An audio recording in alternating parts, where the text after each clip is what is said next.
Operation सिंदूर के जरिए पाकिस्तानी आतंक का पर्दाफाश करने के लिए भारत ने जो ऑल पार्टी डेलीगेशन भेजा था, उसके सदस्य प्रधानमंत्री नरेंद्र मोदी से मिले। 33 देशों का दौरा करके टीम इंडिया लौटी है और 7 अलग अलग डेलीगेशन में पक्ष और विपक्ष के 50 नेता और साथ ही डिप्लोमेट्स शामिल किए गए थे, जिन्होंने आतंक को लेकर पाकिस्तान की पोल खोली। लेकिन विदेश भेजे गए सर्वदलीय प्रतिनिधिमंडल पर राजनीतिक संग्राम छिड़ चुका है। सदस्यों के नाम से लेकर मिशन की जहां आपको बता दें कि सफलता को लेकर विपक्ष ने कई सवाल दागे हैं। कभी इसे ध्यान भटकाने की कोशिश बताया तो कभी डेलीगेशन की कामयाबी पर प्रश्न चिन्ह लगा दिए। तो आपको बता दें कि लगातार ऑपरेशन सिंदूर को लेकर विपक्ष सरकार से लगातार ताबड़तोड़ सवाल पूछ रहा है और इन सब के बीच और जहां सरकार कहती हुई नजर आ रही है कि सेना के शौर्य पर कब तक सवाल पूछा जाएगा, तो सरकार जहां एक तरफ डेलीगेशन भेजती हुई नजर आती है, देश भर में पाकिस्तान को बेनकाब करने का काम किया जाता है, एक्सपोज करके लौटा है हमारा डेलीगेशन और उस पर सियासत क्यों हो रही है, तमाम ऐसे सवाल खड़े होते नजर आ रहे हैं। तो एक तरफ जहां शशि थरूर के नेतृत्व में डेलीगेशन भेजा गया था और इसके साथ साथ आपको बता दें कि अलग अलग डेलीगेशन भेजे गए थे जो 33 देशों में पाकिस्तान को बेनकाब करने का प्रयास किया गया और इसे जहां सांसद आकर इसे भारत की कामयाबी बता रहे हैं, लेकिन कामयाबी पर भी सवाल विपक्ष उठा रहा है। इससे पहले आपको बता दें कि संसद का विशेष सत्र बुलाने की मांग विपक्ष की ओर से की गई थी, लेकिन सरकार नहीं मानी और इसको लेकर सीज फायर को लेकर जब ट्रंप लगातार बयान दे रहे थे, इसको लेकर भी विपक्ष सरकार से पूछ रही थी कि आखिरकार क्या ट्रंप से डर गई मोदी सरकार, क्या नरेंद्र ने सरेंडर कर दिया, तमाम ऐसे सवाल भी उठने लगे। तो हमारे साथ पैनलिस्ट जुड़ चुके हैं, उनका पहले परिचय कराते हैं, फिर उसके बाद चर्चा में चलते हैं। भारतीय जनता पार्टी से श्याम सलोने वशिष्ठ, राहुल सिंह कांग्रेस पार्टी से, आप सभी का बहुत बहुत स्वागत है। सबसे पहले श्याम सलोने जी, संयुक्त राष्ट्र द्वारा पाकिस्तान को काउंटर टेररिज्म पैनल में उपाध्यक्ष का पद दे दिया गया। रक्षा मंत्री राजनाथ सिंह ने इस पर तीखी प्रतिक्रिया व्यक्त की। यह बिल्कुल वैसा ही जैसे आप दिल्ली से कहें, बिल्ली से कहें कि दूध की रखवाली तुम कर लो। लेकिन क्या यहां पर दुनिया के सामने पाकिस्तान को बेनकाब करने में भारत पूरी तरह से विफल रहा या फिर कमी रह गई कुछ? इतना संयुक्त राष्ट्र पाकिस्तान की जो नापाक हरकतें हैं और इन हरकतों से पाकिस्तान से केवल हम सोच के पड़ोसी हैं, हिंदुस्तान ही परेशान नहीं है। पाकिस्तान ने अमेरिका तक को आतंकवाद का अपना दम दिखाया है। इसीलिए हमने, हमारे प्रधानमंत्री जी ने बड़ी सूझबूझ के साथ अपना डेलीगेशन भेजा था, जिससे कि हम पूरे विश्व को ये बता सके कि पाकिस्तान की कथनी और करनी में कितना फर्क है। ये रोता है संयुक्त राष्ट्र में जाकर के कि हमको पैसा दे दो और उस पैसे को ये आतंकवादियों पर लगाता। लेकिन अफसोस इस बात का है कि संयुक्त राष्ट्र चाहता, उसकी पॉलिसी क्या है, पाकिस्तान जैसा इसको पूरा चुका है, इसके दम को झेल चुका है, टेररिस्ट पर काउंटर आता है। ये बिल्कुल राजनाथ सिंह जी हमारे रक्षा मंत्री ने बिल्कुल ठीक कहा है कि बिल्ली से कहा जाए कि तू दूध का देखभाल कर ले तो कर लेगी, पिएगी नहीं तो फैला देगी। संयुक्त राष्ट्र को इसका खामियाजा भुगतना।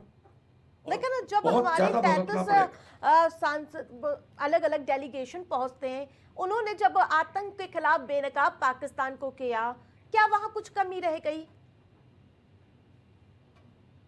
जी, आप आवाज थोड़ा क्लियर नहीं आ रही है। ठीक है, मैं आपके आवाज को दुरुस्त कराती हूँ, फिर मैं आपके पास आती हूँ। ठीक है, हमारे साथ राहुल जी भी जुड़े हुए हैं कांग्रेस पार्टी से। एक के बाद एक कांग्रेस नेताओं के बयान जिस तरह से सामने आए हैं, पहलगाम में हुए आतंकी हमले के आतंकी खुलेआम घूम रहे हैं, हमारे सांसद दुनिया भर में घूम रहे हैं, ये सवाल आपकी ओर से उठाया जाता है। डेलीगेशन भेजना ध्यान भटकाने के प्रयास के तहत है और ये जो बयान है उस पर क्या कुछ प्रतिक्रिया आप देंगे?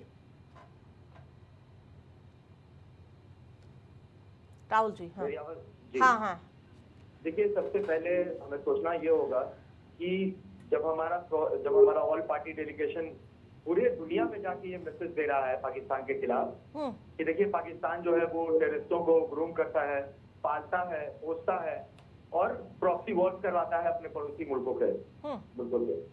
और ये तो हम लगातार देख रहे हैं, आज से नहीं है, कितने डिकेड से हम देख रहे हैं। लेकिन मेरे चर्चे का मुद्दा है कि आप मोदी सरकार जो एनडीए सरकार है उनका रवैया देखिए पाकिस्तान के लिए। दिखाने के लिए तो आप ये पानी बंद कर दे रहे हैं कि पानी और खून साथ में नहीं बह सकता, लाल आंख दिखा देते हैं। बिहार में आके भाषण में इतना पाकिस्तान को आप मतलब भाषण में पीटने का मोदी जी को वो है। लेकिन जब सरकार से ये सवाल पूछा जाता है कि सर वो जो 3 आतंकवादी थे जो हमारे 27 लोगों को मार के चले गए वो कहाँ हैं? अगर भारत में है तो अभी तक क्यों नहीं पकड़े गए हैं? क्या कोई हैंडलर्स हैं जो उन्हें बचा रहे हैं? ये जनता के प्रश्न है। ठीक है, तो उसके बाद ऑपरेशन सिंदूर होता है, उसके बाद रिटेलिएशन में पाकिस्तान हमारे स्कूल्स पे बम गिराता है, हमारे लोगों के घरों पे बम गिराता है, सरहद के इस पार हमारे देश में, और उसके बाद सीज फायर कर दिया जाता है। हम ये जानना चाहते हैं, अगर वो 3 आतंकवादी नहीं मिल रहे हैं, अगर वो देश के अंदर हैं, तो कौन सी ताकतें उन्हें बचा रही हैं? और अगर वो पाकिस्तान चले गए, आपकी विफलता थी कि वो आ गए, अटैक कर दिए, कोई सिक्योरिटी नहीं था, आपने माफी भी मांगी, आपने बोला कि हाँ भाई हम जिम्मेदारी लेते हैं, जिम्मेदारी लेने से काम नहीं चलेगी, आप अकाउंटेबिलिटी फिक्स कीजिए कि किसकी गलती थी।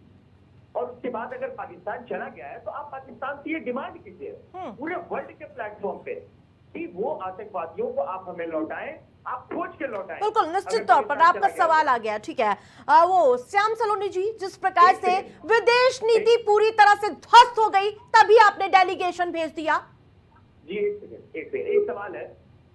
हाँ ठीक है, सवाल। मोदी जी एडीबी के डायरेक्टर से मिलते हैं और 2 दिन में एडीबी पाकिस्तान को $800 मिलियन का लोन दे देता है। हाँ। पाकिस्तान को अमेरिकन बैंक जो IMF है वो भी लोन दे रहा है।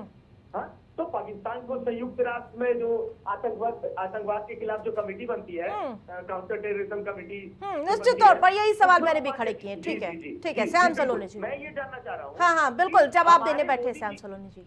ठीक है श्याम सलोनी जी, जवाब दे दीजिए कि कहाँ कमी रह गई?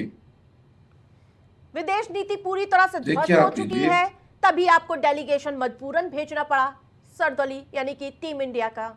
इस पर जवाब। नहीं, कोई मजबूरी में डेलीगेशन नहीं भेजा है, किसी प्रकार की कोई मजबूरी नहीं थी भारत के अंदर। हमने डेलीगेशन केवल इसलिए भेजा था कि हमारा उद्देश्य है कि जिस तरीके से हमने पाकिस्तान के इस आतंकवाद के दब को झेला है और पाकिस्तान को कई बार नसीहतें देने के बाद भी जब पाकिस्तान नहीं अपनी हरकतों से बाज आ रहा है, तो हमने ये अंतिम लड़ाई पूरे विश्व को ये बताने के लिए भेजा है अपना डेलीगेशन कि अगली बार पाकिस्तान कोई भी ऐसी नापाक हरकत करता है तो इस धरती से पाकिस्तान का नामो निशान बिल्कुल मिटा दिया जाएगा, नक्शे से पाकिस्तान गायब हो जाएगा, भूगोल के नक्शे से। ये बिल्कुल निश्चित मान लीजिए। इसलिए मोदी जी ने बहुत सोच समझ के पूरी रणनीति के साथ अपने प्रस्ताव को, अपनी बात को विश्व के पटल पर रखी है। और जिस तरह से संयुक्त राष्ट्र ने पाकिस्तान को उपाध्यक्ष बनाया है, हम भी उस पर कड़ी आपत्ति प्रकट करते हैं। और हम अपने पूरे विपक्ष से, क्योंकि बार बार प्रधानमंत्री जी ने कहा है, बार बार हमारे सैन्य अधिकारियों ने कहा है कि युद्ध समाप्त नहीं हुआ है, केवल अभी इस पर सीज फायर लेकिन किया गया है ना। तो आप इसके बाद विपक्ष में जो सांसद मांग कर रहे हैं कि हमें विपक्ष की ओर से ये कहा जा रहा है कि संसद बुलाई जाए, विशेष सत्र बुलाया जाए, उस पर भी आप राजी नहीं होते हैं ना। आप इस पर कहते हैं कि नरेंद्र सरेंडर कर दिया। तमाम ऐसे सवाल पूछे जा रहे। क्या ट्रंप ने सीज फायर पर समझौता कराया? क्या इस पर एक ट्वीट करवा दीजिए ना सर।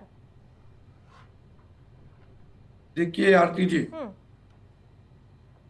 देश की अस्मिता का जब सवाल आता है ना, जब देश का बात आती है, संसद में हम कभी भी कोई बात रख सकते हैं, और चूंकि विपक्ष का जो संसद को बुलाने का बार बार ये प्रस्ताव रख रहे हैं, अभी संसद की आवश्यकता नहीं है। अभी आवश्यकता है कि हमको एकजुट होकर के राष्ट्र के लिए, देश के लिए हमें पाकिस्तान को सबक सिखाना है। पूरा विश्व में राहुल जी हमको का एक ऑडियो आवाज नहीं आ रहा देनी है, है। PCR team please check. हाँ श्याम सलोन जी, आप हमको पूरे विश्व में हमको ये बताना है कि भारत के लोकतंत्र में कितनी भी पार्टियां हों, लेकिन भारत अपने राष्ट्र के लिए हर पार्टी एक है। लेकिन बड़ी विडंबना है आरती जी, बड़ा दुख होता है जब राष्ट्र की बात आती है तब विपक्ष की पार्टियां दुश्मन देश की ऐसी भाषा बोलती हैं। हाँ ठीक है, अभी आ रहा है ना, ठीक है लौटते हैं। अभी राहुल जी मानसून के सत्र आ रहा है, मानसून सत्र में राहुल जी, आपका सब प्रस्ताव सामने आ जाएगा। सवाल तो सुन लीजिए पहले। ठीक है राहुल जी, ऐसे बयान क्यों आप अपने सांसदों की घेराबंदी में जुट जाते हैं? सलमान खुर्शीद को तो ये कहना पड़ जाता है कि देशभक्त होना क्या इतना मुश्किल काम है? देखिए, असली जो देशभक्त होते हैं ना, इस देश के लोगों को अपना देश समझते हैं। भारत माता इस देश के 144 करोड़ लोग हैं, देश के रिसोर्सेज हैं, जो लगातार मोदी सरकार बेच रही है प्राइवेट प्लेयर्स को। अडानी जी को इंडिया पाकिस्तान के बॉर्डर सिक्योरिटी रूल्स को बदल के, उसको डाइल्यूट करके अडानी को जमीन दिया जाता है हजारों किलोमीटर स्क्वायर। ये देशद्रोह है। मैं आपको बता दूं, आपको याद होगा एक लेफ्टिनेंट कर्नल प्रसाद पुरोहित मिले थे 2008 में, मालेगांव बॉम्ब ब्लास्ट में इनको अरेस्ट किया गया था, जिसमें प्रज्ञा ठाकुर को अभी एनआईए फांसी की सजा डिमांड कर रही है कोर्ट के अंदर में प्रज्ञा ठाकुर की है। इस लेफ्टिनेंट कर्नल पुरोहित को 2017 में 9 साल जेल में रखने के बाद मोदी सरकार 2017 में आफ्टर 9 इयर्स ऑफ जेल इनको बेल मिल जाता है। और उसके बाद देखिए, इनको वापस आर्मी में रीइंस्टेट किया जाता है, इस आतंकवादी को। आप देखिए इनका आतंकवाद के खिलाफ क्या इनका क्या सुलूक है, ये देखिए कैसे ये आतंकवादी को बचाते हैं। दविंदर सिंह को, जिस पे 2001 में अफजल गुरु ने एलिगेशन लगाया था कि इसी ने, दविंदर सिंह ने मुझे जबरदस्ती फ्लैट लेने को कहा, गाड़ी लेने को कहा, एक आतंकवादी का हैंडलर बनाया मुझे। दविंदर सिंह ने मुझे करंट दिए, मुझे टॉर्चर किया, जो 2006 में दविंदर सिंह एक्सेप्ट भी किया क्या हम टॉर्चर किए थे अफजल गुरु को। तो अफजल गुरु के एलिगेशन पे कोई भी इंक्वायरी क्यों नहीं बैठी? ठीक है, लास्ट कमेंट श्याम सलोनी जी। ठीक है, समय कम है। Finally 1 minute, let me finish. देखिए आरती जी, ठीक है 10 सेकंड दे देती हूँ राहुल। ठीक है राहुल जी को अपनी बात आतंकवादियों के साथ पकड़ा गया। अभी भी उस पे एलिगेशन जो अफजल गुरु ने लगाए थे, उस पे इंक्वायरी तक नहीं हो रही है। 6 साल से एनआईए छुपा के रखी हुई है दविंदर सिंह को। एक न्यूज नहीं पता, क्या इस देश को जानने का अधिकार नहीं है कि एक देशद्रोही ने इस राहुल देश जी, के साथ आपका क्या हो गया। देशद्रोह किया? अब जवाब दे दे, समय कम है, नहीं तो जवाब नहीं हो पाएगा। श्याम सलोनी जी जल्दी से।